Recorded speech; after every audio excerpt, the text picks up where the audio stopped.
Kendrick Lamar. We're talking about it. His new album, Mr. Pretentious and the Big Ego. We're discussing it. It's just bad. It's bad. Like, I don't know what happened, honestly. It's just not, it's not. It's not good. It's just not. And I could tell you haven't been working on it for 6 years because half the shit you saying in the songs, current events and stuff, like, you just made these songs. Because you were fucking, what did he say? Repairing old jet skis and whatnot. Let me read that first. I spend most of my days with fleeting thoughts, writing, listening, and collecting old beach cruisers. The morning rides keep me on a hill of silence. I go months without a phone. Love, loss, and grief have disturbed my comfort zone, but the glimmers of God speak through my music and family. While the world around me evolves, I reflect on what matters the most, the life in which my words will land next.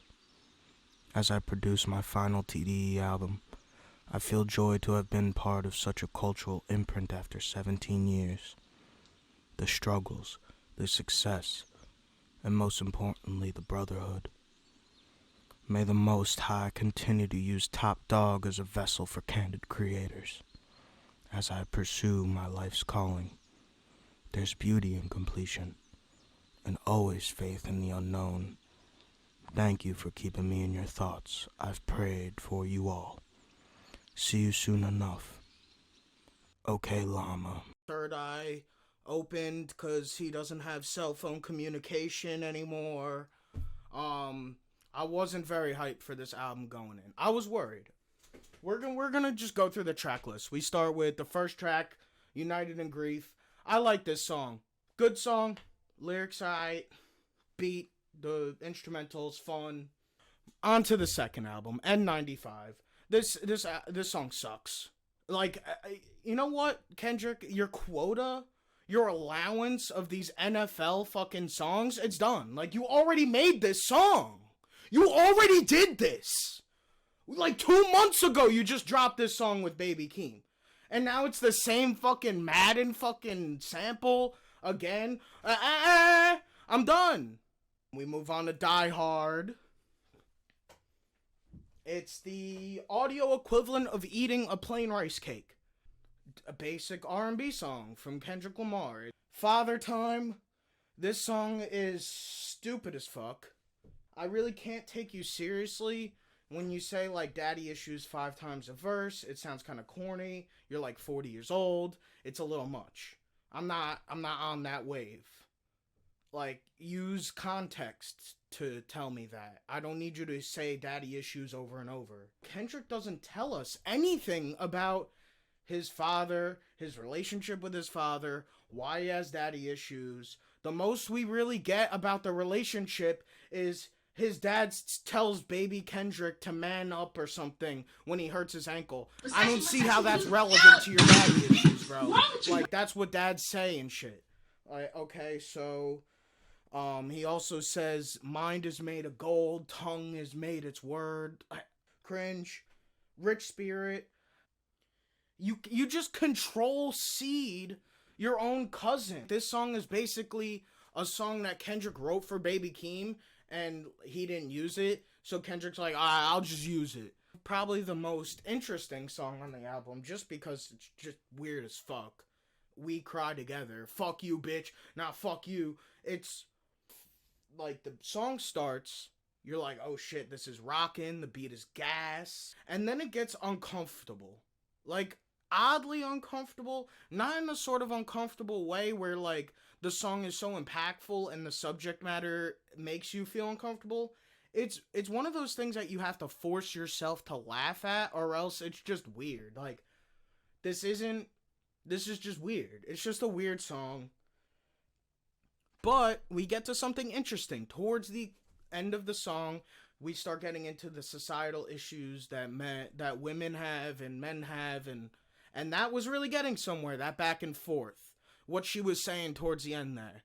And then what Kendrick was saying after, like, that was going somewhere. That was getting compelling.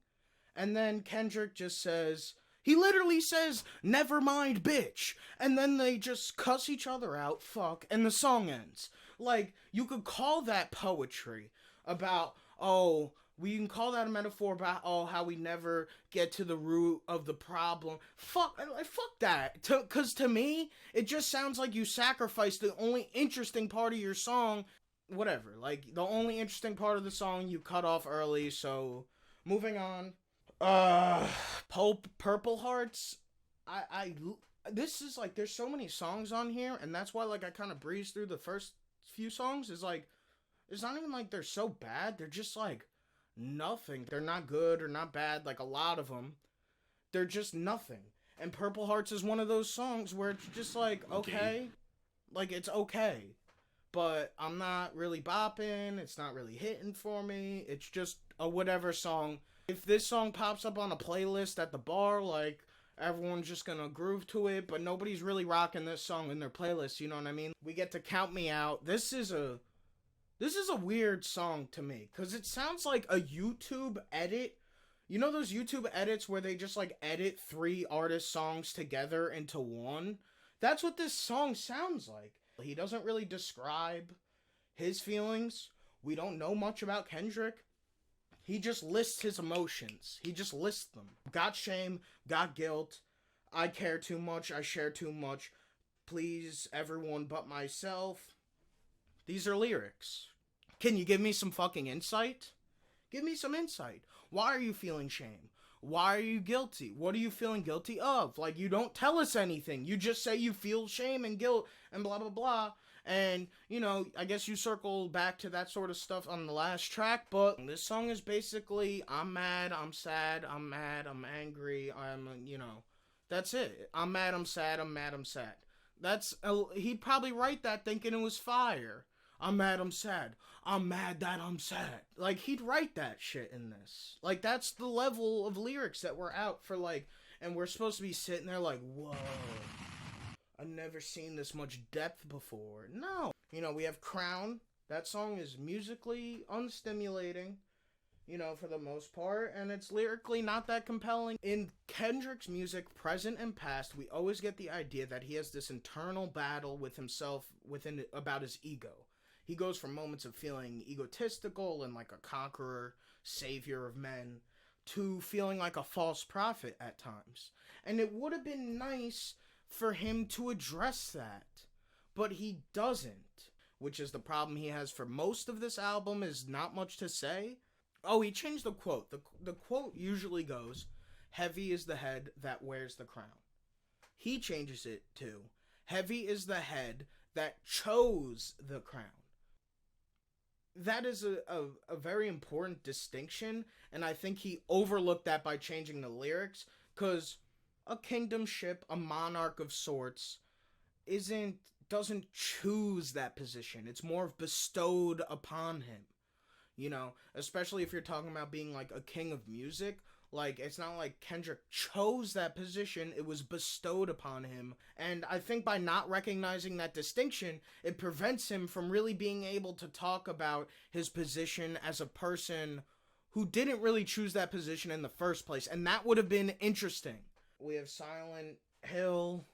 The song starts, and it's like, if I wanted to hear a Baby Keem song, I'd go listen to Baby Keem. Like, what the fuck?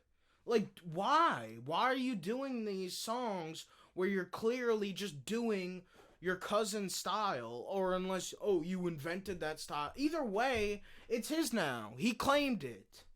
Do your own thing. Like, why do you, like, this guy is so fucking talented, and he feels the need to copy some young cat who just entered the game 3 years ago off of your money. Like, why are you copying him?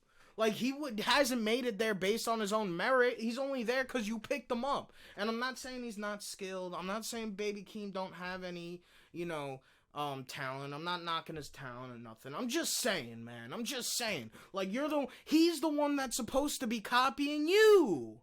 Why are you doing his style? Let him do it. You got your own thing. That's what got you to this position. You know, either take what you do and bring it to the next level, or move on to something different. But don't just take someone else's shit and just do that because you think you can do it better. Like, fuck off. We got Savior. Are you happy for me?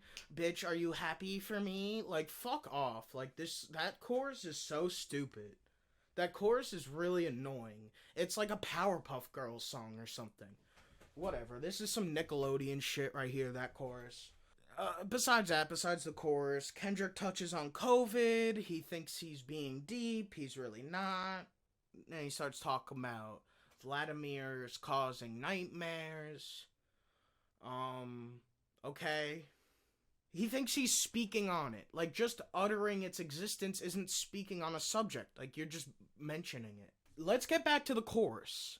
I know I wanted to move past it, but the chorus in this song it doesn't even fit in the song. Like, it's not even a chorus that was made for this song. Let's go back to the verse. Let's go back to the song. But we'll leave the chorus right where I left it, right there. The second verse starts to get pretty interesting because you have Kendrick talking about why he doesn't really speak up on a lot of current politics, and it's because he sees like the grifter scene from a first person perspective. Like, he sees all these people who are leaders of these protests and leaders of these movements, but he's seeing them in a different eye because he sees like their real motive, and they're out here for the money, and they're really just, they don't give a fuck. So, and I thought that was really interesting, but he doesn't really take it anywhere. Like, he just kind of talks about it a little bit and then says, like, he says capitalists posing as compassionate and things like that. Like, he says little things, but he never addresses it directly too much or goes into depth about it, and he kind of just ends the verse with, that's why I stay silent on it.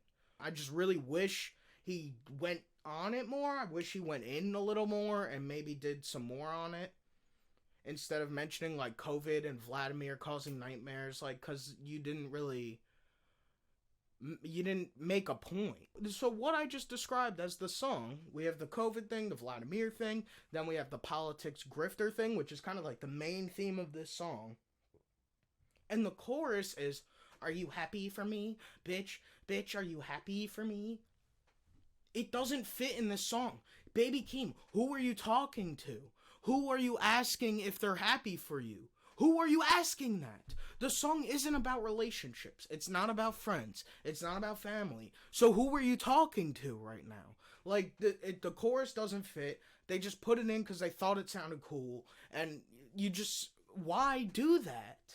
He's lost, like, that connection to his audience on his ability to, like, feed an experience to his audience. Like, if you remember To Pimp a Butterfly, every single song really, like, speaks to you personally. And even if you have no idea or you're ignorant completely to the subject he's talking about, it really connects with you. Because he puts it in such a way that you almost feel like you're right where he's talking about. But he doesn't do that here. He's lost that connection completely. He's just saying things, and I'm like, alright, like, whatever, like, bro. It feels like he's talking to himself the whole time, but he doesn't even know what he's telling himself. Then we move on to Anti-Diaries. Let's just first start here. Why the fuck is it so, like, why the fuck is it so important that your aunt and your cousin are trans now? Like, who cares? As if it's something he had to, like, triumph over. Like, okay, like, I don't even know why you care so much. It seems a little convenient that now is when he wants to talk about it, as soon as it's, like, a popular subject to talk about. Now he feels the need to, like, weigh in and, like, let me tell you how it is in my experience. Like, dude, like, we're over it. Like, nobody cares, you know? Like, what are you talking about it in the whole song as if, like, you're trying to convince us to accept that lifestyle, as if we're not already, like, accepting those conditions. Like, we don't give a fuck. Nobody cares. Especially, like, if you're listening to rap music and stuff, like modern rap, like, it means you're probably younger and blah, blah, blah. Like, you don't give a fuck. Like, so who is this song for? He talks about the pastor at the church not accepting his cousin, and, you know, how, and it's like, okay, like, what the fuck did you think? The Catholic Church was, like, on board with all this? They're not even on board with, like, not raping children. Like, they're still not on board with that. So obviously they're not on board with trans. Like, fuck them. Like, whatever. Oh, and then he brings up that white girl. You remember, you guys probably seen the video, the white girl. He brings her up on stage to sing, I forget what song it was. And she says like the N word and he like stops her. But whatever, it's in the past. Who cares? But the weird thing is he relates that to what is referred now as the, I don't think they even call it the F word because that's for fuck. So the F slur, you know what I'm talking about. It's not a very nice word. He says it in the song a few times, but like it's, you know, he just does it for like a little bit of shock value and a little bit of expose on like how things were when he was a kid and stuff.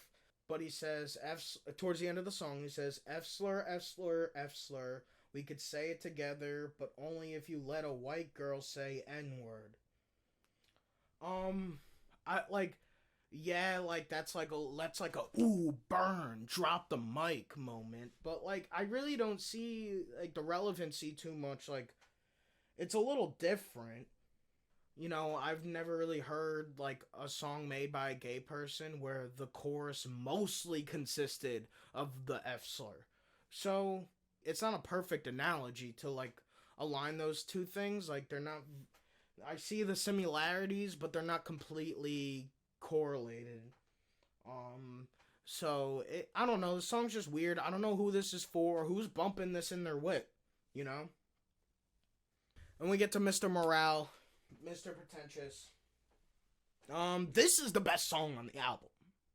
This right here is probably the one song like I really love. This is the best song on the album. It might be the only song I really like on the album. This is one of those songs where you're gonna put in your playlist and you're gonna be bopping this for the next 2 years. Like, this is one of those songs. It's the beat is hot. That beat coming steaming. It's Kendrick's "Fuck Y'all, I'm Going Hard" song, and it goes hard. You know, he has that small like feature that comes in about a minute in, and they take away that like initial sample loop, and they like really highlight that bass kick, and that boom, that hits, that thumps. I am not a fan of the "I'm floating on him" part. I could really do without it. It feels forced. I think it should have been cut out of the song. Then the second verse is fire. He's showing us his experience instead of just reciting. And the chorus comes back. It's alright. Like, it flows nicely. It's kind of fun. But my only complaint about this song is it's really short. As in, like, Kendrick's parts, which are the highlights of this song, which I really loved. If you put them together, it's probably like 55 seconds of content. Holy shit. That's how you write a fucking song. Finally, Kendrick. Finally. It's like finally, Kendrick actually talks about what he's been trying to talk about the whole time. Like, the whole time he was trying to be deep and trying to get us to understand shit that he wasn't really describing or not really being descriptive with. This is how you show your audience instead of telling them. This is how you teach us something that we may have been ignorant of. And especially on a subject matter like this, like, there's a lot of people out there that don't know much about this subject. And it's the first time you ever see Kendrick for really who he is and why he's been feeling. You know, and I said earlier, he says he's talking about shame and guilt and stuff, but he never talks about why or gives us any insight. Like, here is where he lets that all out. I wish he carried that through the whole album in different aspects, but right now I'm just talking about this song, Mother I Sober. It is excellent, superb writing. It is impactful, it's shocking, it's gripping. You feel right there, like that's how you feel put into that situation he's talking about. This, whatever he did here, whatever he was smoking on this song, like, he should have been doing the last songs. You're not supposed to just say, I'm sad, I'm happy, I feel shame, I'm guilty, I cry, and like, if you were, you know, like, you're supposed to show us that through example and metaphor and insight and context. And he really did that here. He didn't do it on the rest of the album, but right here he did that, and this song is excellent. Like, one of his best songs ever written. Excellent, superb. Having said that, I just ripped apart every fucking track on this album pretty much, except the last two. So, where does that leave us, honestly? From the start of his career up until, now, like, let's ignore that. Like, let's just, from start of his career to Damn is like, holy shit. To, Section 80 is a really great album. That's like, you get that like West Coast classic vibe. Then To Pimp a Butterfly is one of my favorite albums ever written. That album is super amazing. One of the best albums ever created, rap albums. Damn might be the best rap album of that decade. Like, he has been coming through. Like, this motherfucker swings for the fences, and he cracks them every time. But on this project, he missed, and I don't know why that is. It could be a lot of things. My speculation, because this happens to, like, a lot of artists where they're just not making as good a shit as they used to. And I think it's because, you lose a lot of that hunger. That hunger and that frustration of not getting to where you want to be. And all those emotions, that rawness, that hunger to, like, really fucking make something is kind of gone once you, like, have all the credit. And once you have all the money and you have all the fame, like, maybe you lose, like, a little bit of that something that makes that X factor. And it's clear to me, like, he hasn't been working on this project for 6 years. Like, we all know that. First of all, he talked about how he spent 1,000 days or something, like, repairing old jet skis or whatever the fuck nerd shit he does now or whatever. He likes to fucking fish or something. He's not been working on this. I mean, he talked about COVID. That's within the last 2 years. He talked about Vladimir. He's talking about Putin causing nightmares. He's talking about Ukraine. He's made that song within the last 3 months. So I'm kind of curious on, like, how long he's actually been working on this project. This album is really disappointing because the bangers completely lacking on bangers. The only banger I really feel is the what's the second to last track, Mr. Morale, aka Mr. Pretentious. That's the only song that really bumps for me on here. That's really the only song. There's a Baby Keem song, that Baby Keem song, Savior. It's okay. I'm not really bumping to it. Especially not that fucking chorus. I'm not bumping that shit. Get the fuck out of here with that fucking Blues Clues ass fucking chorus. And that's it. And this is a video series. I'm gonna be this is a new series I'm doing. I'm just gonna be ranting at random shit. Music, not music, whatever the fuck. We're gonna be talking. You'll see me again at some point. Don't know when. Like the video if you liked the video. Dislike it if you disliked it. Comment if you hate me. And peace out, y'all. Take care. Don't worry about the police. Nobody gonna come. It's all about a good time in this